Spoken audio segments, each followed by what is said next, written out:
welcome everybody to another video. This is my step-by-step guide on how to get to Paragon from Challenger. So I'm going to be hopping straight into the action. When you first start this game, you're going to be all the way in Act 1. And this is something you really want to finish first. And you can really 100% this fairly easily. It's a couple quests. And you get your first 3-star and a lot of units. Now units come in handy later on and I will tell you why. But before we do, Act 2 is up next. You got some Nexus 3-stars which are really useful in the beginning. I wish I had these 8 years ago. And yeah, these will help you out tremendously. I would advise you to look up a guide on what champions to pick and what champions are good nowadays. Then Act 3 is something you run through once at first, and then you get the 1k 4-star hero shards, maybe get another 1k from a special quest. From these special quests, and I will show you in a second. For Act 4 it's very simple, one run through is enough, and yeah, I would advise waiting with doing the exploration until you can auto complete it with some extra energy that you have. Now we've talked about Acts 1 through 4. If you get stuck at any point, I advise you to do this. Hop over to the event quests, which are currently once a month, and hop over to it, hop in to here. And contender level is fairly easy. Proven, it gets a little bit more difficult, but once again, if you just can complete it, you get another 1k 4-star shards. Now, that's a total of 2k. 2k is enough to open the first 4-star, and you should be set up with a 4-star hero. Now that will really help you out and propel you forward into other parts of the game. But yeah, coming back to these acts. Act 3, 1 to 3 is really worth 100%ing at first. Then Act 4, only do it once, and then hop straight into Act 5. Now this is all going really fast, but there are some steps in between you really want to do. So let's get into those steps. One of those steps is building up your roster fairly even, is my advice. Building a couple of champions that could really help and work in those quests is better, in my opinion, than just having one really strong champion. Now this is my roster over the course of 8 years. Your roster will look nothing like this. At the beginning it will be somewhat these PI champions. Now you can see I don't really level my 3-stars anymore, but having a top roster will really help you out. Also, joining a alliance will also really help. It will give you another 3-star, and that will propel you forward in the beginning of the game as well. So make sure to join an alliance. Alliance quests is something you unlock right off the bat from that, and it's 5 days a week. It'll be a quest which you can join continuously with your whole team, and I will show you what the options are. I'm just gonna join with nothing really too interesting. Use Hulk because he's fun. Sauron and Mango, why not? Let's hop right in here, and I will show you. You can see your other teammates, they've already completed it, but also my beginner account. But yeah, it's hopping through and completing the quest with each other. These will give glory rewards as well, and glory really helps you with resources. So rank up materials. I'm in the shop right now, and the first week, or I think it's the first week, you get access to the Black ISO market. I advise you to make use of this. Really dive in and get the premium hero crystals whenever you can for 2k. Usually one costs 2k, now it's 2 for 2k, so that's a great deal. The ultimate crystals might be worth it if you have enough of the premium hero shards, and just basic rank up materials. This might be useful in the beginning. Health potions in the beginning might be useful if you have an excess of gold, but I advise you, gold is very scarce in this game right now. Maybe this for 4-star shards, etc. There's a couple good deals in the first week you can really pick up and make use of. But then we have the glory from the alliance quests. Here is where you basically get your rank up resources. You can get gold crystals, which are really nice. I'm gonna get one just to show you. And yeah, rank up materials, you can get them limited on limited by the amount of glory you get from Alliance Quest. So as I'm not really playing any sort of Alliance Quest, I really don't have any glory to spend here. But yeah, these things can really help you out. Same with, I will show you. Right now, the special quest gave us the spider bots, and these things will really help us out with getting resources as well. So the special quests, great way to go about it, and they usually give high ROI, return on investment. Trading values? Yeah, trading values. Sure, that works. Then, there's a couple other things I want to discuss before going into Acts 5 to 8, because those are really the principles you want to get used to in the game. Obviously, you have different classes. You have, let me show you, science. Then we have skill. We have mutant. We have cosmic. We have mystic. And we have tech. Now, all of these classes are in relation to each other. For example, mutant is good against skill. Skill is good against science. Science is good against mystic, but mystic is good against cosmic. Now cosmic is good against tech, and tech is good against mutant. So they all stand in relation to each other. Each one has a weakness and a strong side. So really dive in and try to learn all those weak and strong sides, and also understand the basics of the game. Basic combat mechanics. A real big part of that is masteries, and I said you should save the units. That is exactly what you're gonna do with the units. You're gonna get masteries. Now my mastery setup is alright, it could be a lot better, but a lot of these masteries, especially the good ones, they cost units. Now units is pretty much the paid currency of this game, but you can get a lot of them by playing a lot. So I'd say yes, it is kind of pay to win this game, but you can get a lot of stuff already by being free to play as well. So the masteries you want to unlock straight off the bat is dexterity, and I think the tutorial gives you parry. It used to be different. You used to have to unlock parry yourself with units, but I think they already give it to you. So dexterity and parry are the ones you really want to unlock, because they are part of the basic combat mechanics.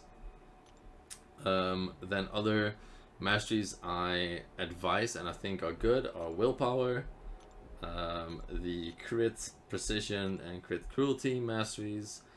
Personally, I like glass cannon. It's more attack but less health, so that's why the name glass cannon.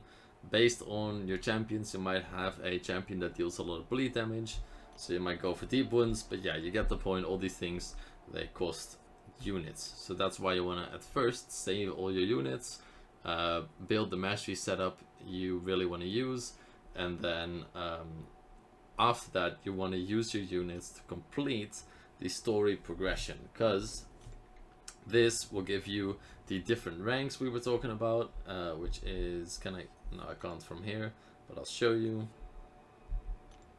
So Conqueror is beating Act 4, then this is Uncollected is completing Act 5.2, then we have Cavalier is 6.1, Thronebreaker 6.4, and one rank 3 6-star champion, which you should easily be able to get before you even get the Thronebreaker nowadays. And then we have Paragon, which is 3 6-star rank 4s, and also complete Act 1 of Book 2. So Act 1, Chapter 4 of Book 2. And I'll show you. Book 2 basically means...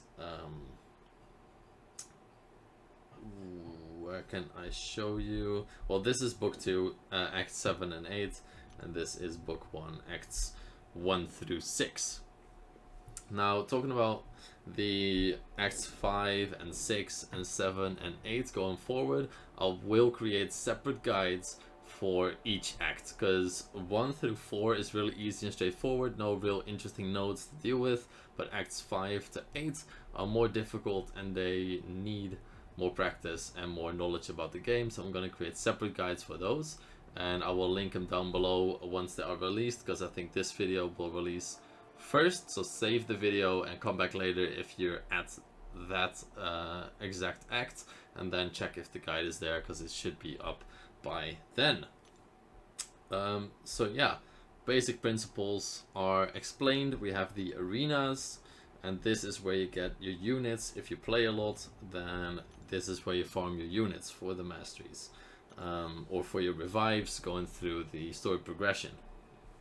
Now, the basic, I will show you, the Summoner Trial Arena is the best energy to, well, your personal time to unit reward, and it's basically double of the other two arenas. So these two arenas combined are the same unit reward as the Summoner Trials one, and I have a full guide on farming units as well, so I will link that below as well.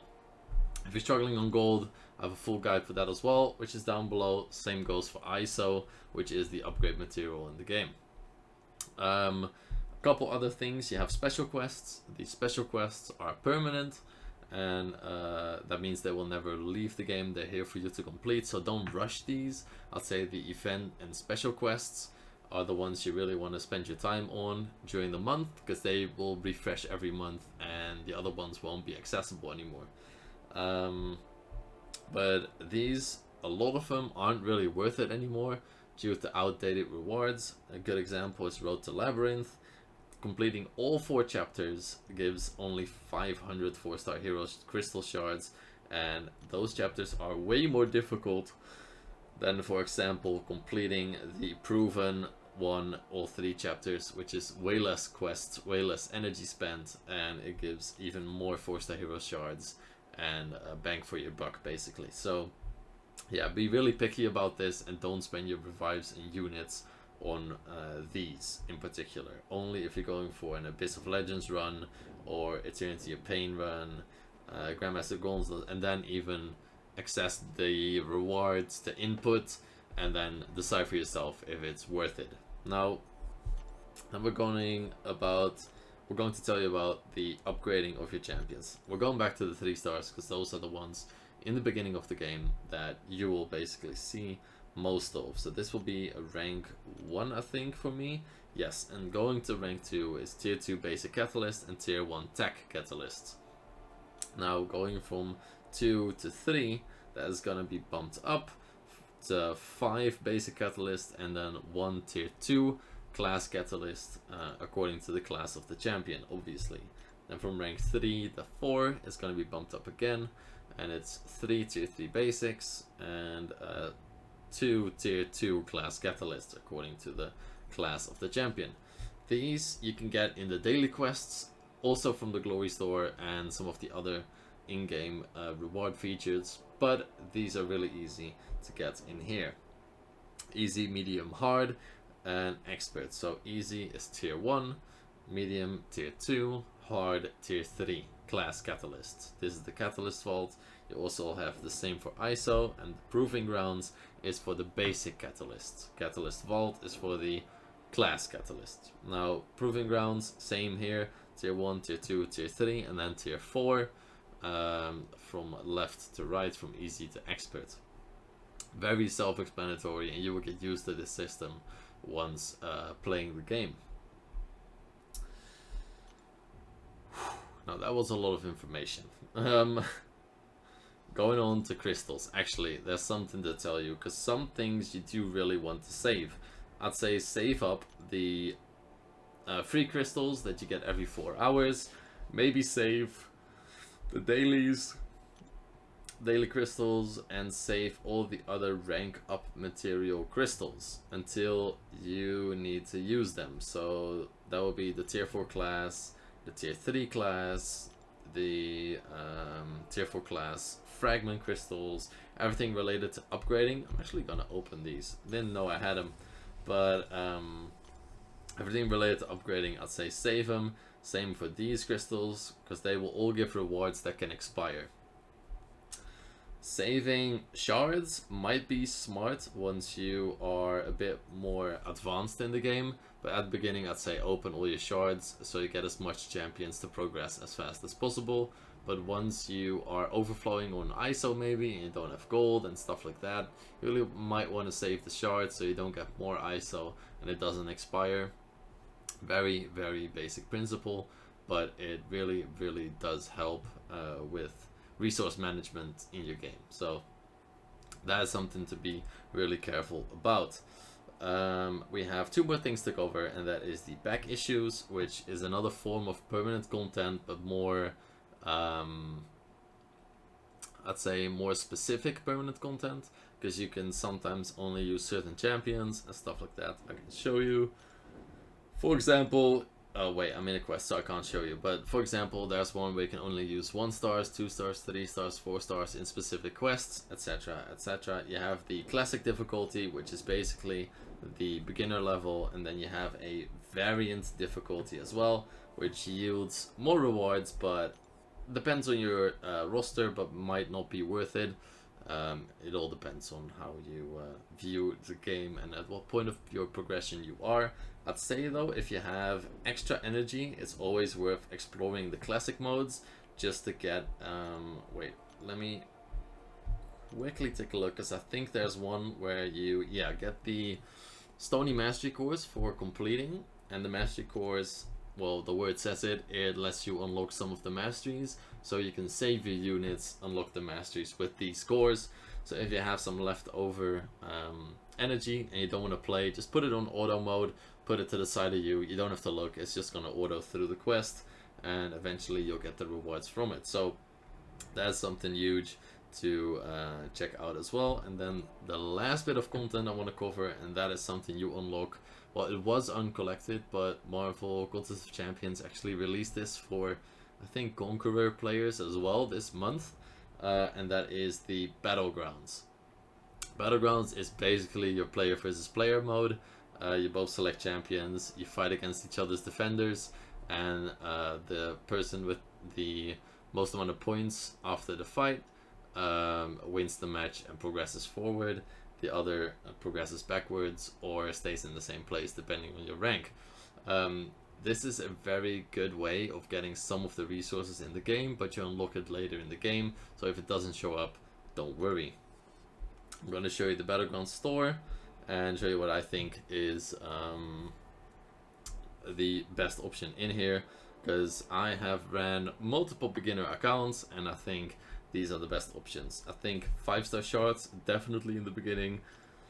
Great way to spend your Battlegrounds tokens, as well as 6-star shards, just to build your roster. Of course, rank up materials, tier 5 basic, Theta alpha, really good value.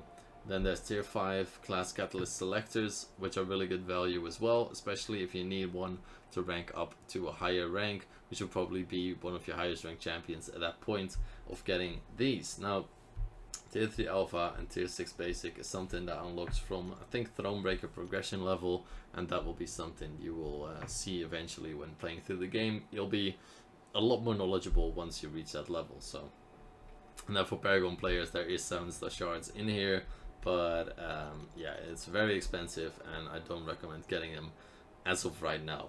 I actually thought of one more thing to cover, and that is the incursions. Incursions is a playthrough mode where you basically play through a quest, maybe with a teammate, or you can enter solo. I'm gonna just throw in 3 champions and show you the options. You have different sectors over here, and yeah, you can enter the sectors according to your power level of champions in there, and based on the sector you're going through, you're gonna get rewards, 6-star shards, and incursion artifacts. It's a playthrough quest with different, it's a fun quest, and it's also a great way of getting some gold. And then you get the incursion artifacts, which you can buy these crystals and you can unlock 5 stars, 6 stars, awakening gems, and stuff like that. You can buy revives, but don't spend your units on these. It's not worth it unless you're doing like an insane high zone 25 run, which is something for the end of endgame players, and you shouldn't worry about at the beginning. Just try to farm up, see what champions are good, and see what crystal they're in, and get one of those. I think I've covered everything as of right now in the game. There's Alliance War actually as well, but it's currently on cooldown between alliances, but that will figure itself out as well. Same kind of deal with the Alliance quest where you go through a map, but it's just against other alliances that place the defenders. But X5 through 8 will be in a different video. I hope you guys enjoyed this somewhat chaotic, but hopefully helpful progression guide for Marvel Contest of Champions. And yeah, without further ado, if you're new here, subscribe, and I'll see you guys in the next video. Peace, guys.